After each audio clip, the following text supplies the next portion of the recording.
Select I/O interfaces from the access control menu. I/O interface boards extend the input and output capabilities of a controller. The Mercury-based systems can be configured with multiple MR16 input and output interface boards. The input board supports 16 inputs and 2 outputs, while the output board has no inputs and supports 16 outputs. Shown here is the I/O interface configuration screen. As you can see, configured interface boards appear in a list at the top of the screen and include the type of interface board, as well as the controller to which they are attached. At the bottom of the screen are the details for the selected controller. In this case, the Mercury MR16 output board. The information provided in the details includes the name for the interface board, the type of interface board, in this case, the MR16 output board, the access controller name, which is the controller that this board is attached to, the RS485 address, which should be unique in the system and must match the switch settings on the physical board. At the bottom of the screen, you have an optional description field which can be used for details on the location of this devices or possibly the devices that are attached. Moving to the right, you have the list of available inputs and outputs for the selected controller. The installer and install date are optional but should be entered for warranty and service purposes. At the bottom of the screen, you have the cancel and save buttons. As mentioned earlier in this module, the MR16 output board does not have any inputs, so that section is blank for this interface board. Click the Auxiliary Output tab to continue. You should notice that the screen looks very similar to the Auxiliary Inputs tab that we reviewed when configuring the reader interfaces. All available outputs are listed on the left, with their associated parameters on the right. As mentioned previously, typical uses for the output ports are sirens, lights, and third-party alarm shunts.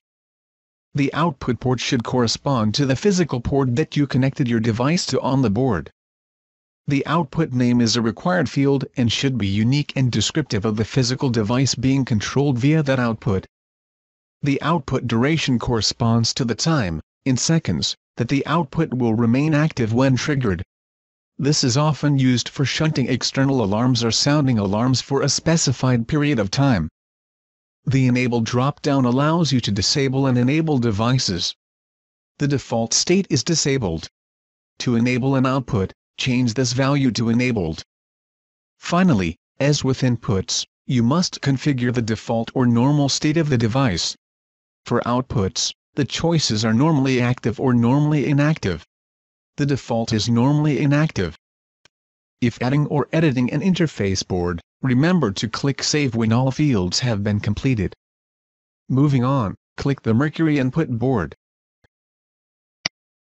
We will start on the auxiliary output page to demonstrate that it is exactly the same as the screen we just reviewed for the output interface board. Click the Auxiliary Input tab to continue.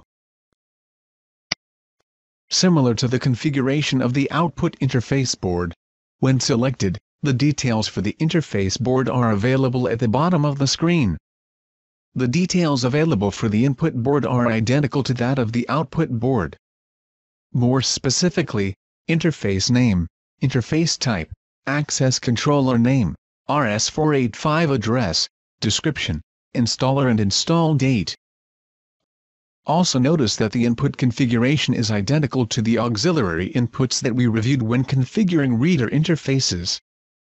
A list of available inputs for the selected controller will be available on your left. As discussed previously, typical uses for the auxiliary inputs are tampers, door strike sensors, door monitors, etc. Selecting an input for configuration will make the details available on the right. The input port should correspond to the physical input that you connected your input device to on the board.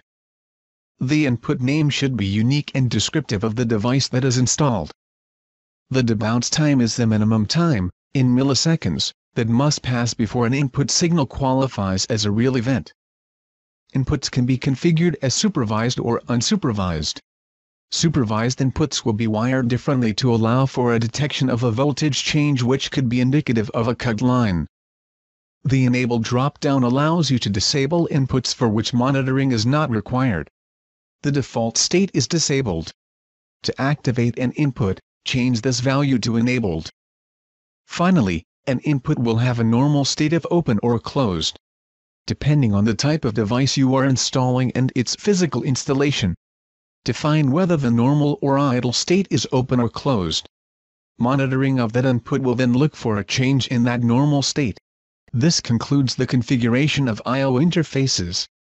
Please return to the Access Control playlist to review the Access Control tutorial, I/O linkages.